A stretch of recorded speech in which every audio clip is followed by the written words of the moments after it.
اهلي واصحابي وحبايبي شعب بورسعيد اللي انا بتدفى بيهم، انا النهارده ما كنتش محضر كلمه، يعني هي النهارده بس احنا قلنا تدشين لبدء الحمله الانتخابيه. ربنا يجعلنا عند حسن ظن الناس، لكن انا هتكلم في دقيقتين. هقول حاجه بس، يعني اول حاجه في هجوم غير مبرر، انا مش عايز ارد على اللي قاله، لان اللي بيفتعل الهجوم دوت هو اصلا منبطح سياسيا وهو غير امين.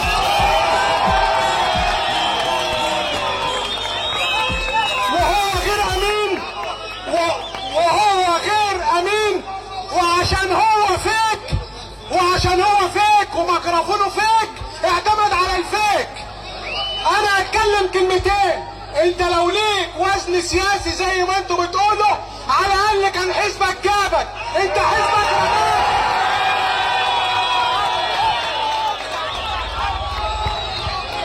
انا ان شاء الله هرد.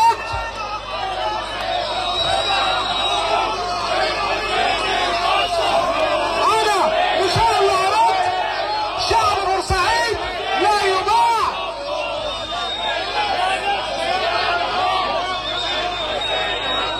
شعب بورسعيد لا يضاع ولا يشترى ولا يفرق مع عمل سياسي.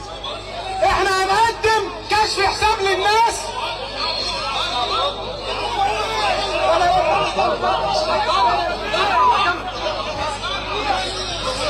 احنا هنقدم كشف حساب للناس باللي عملناه. وانا عايز اقول حاجه واحده بس، ان في الاخر انا انسان اصيب واخطئ، مش لازم كل حاجه اكون قدرت عملتها، لكن اللي اقدر اقوله اللي انا اجتهدت بعون الله. انا ما كانش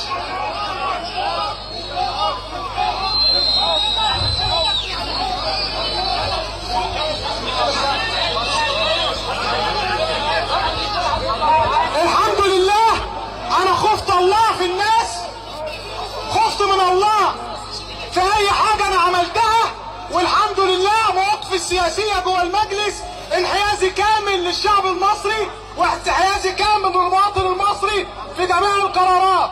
انا ولا في على راسي بطحة ولا ملوث سياسيا ولا كنت غير مؤتمن، وكل ده هنوضحه ان شاء الله بعد كده. والاهم من دوت الحمد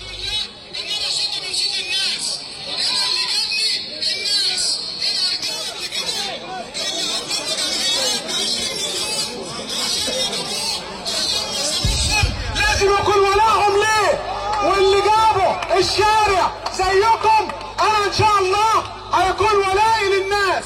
كل كلمة هنرد عليها، مش هنرد على الفيك الميكروفون اللي بيستخبى ورا اكونتات فيك، لكن انا بتكلم وش لوش، بقول له يا منبطح يا فاسد انا هوضح.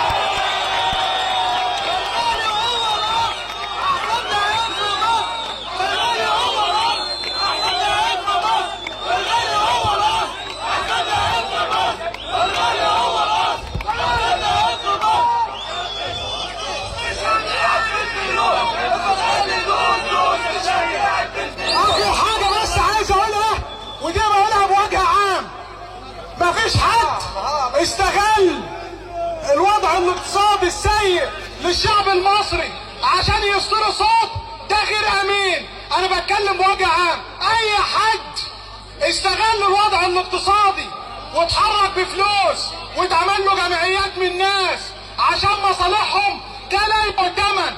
انا الحمد لله صوت من الناس والصندوق اللي هيرد، ولو انت عندك الجراءة والشجاعة خلي الصندوق يحكم، لكن انت عويل بتروح لحتت تانية خالص.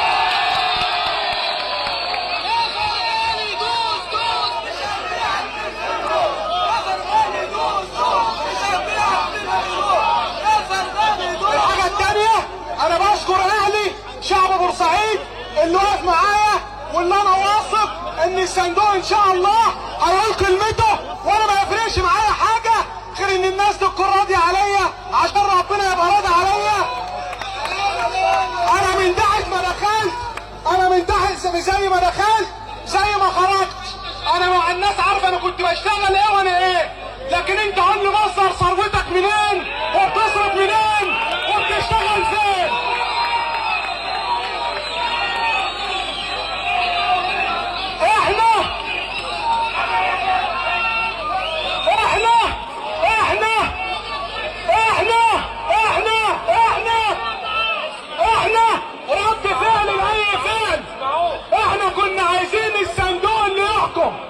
وانت اللي اخترت الطريق ده، وان عدتم عدنا، وعندنا الكتير بالاوراق اللي هنقوله.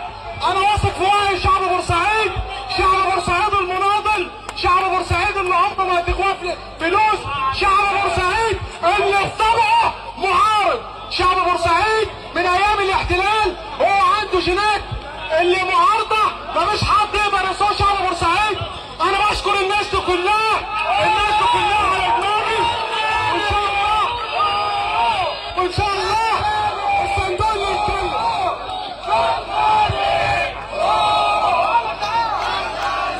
ان شاء الله ان شاء الله. انا برضه بشكر اهالي جنوب النجوم هنا، وعايز اقول ان مفيش حاجه اسمها جنوب وبورسعيد، احنا كلنا محافظه واحده، مش احنا اللي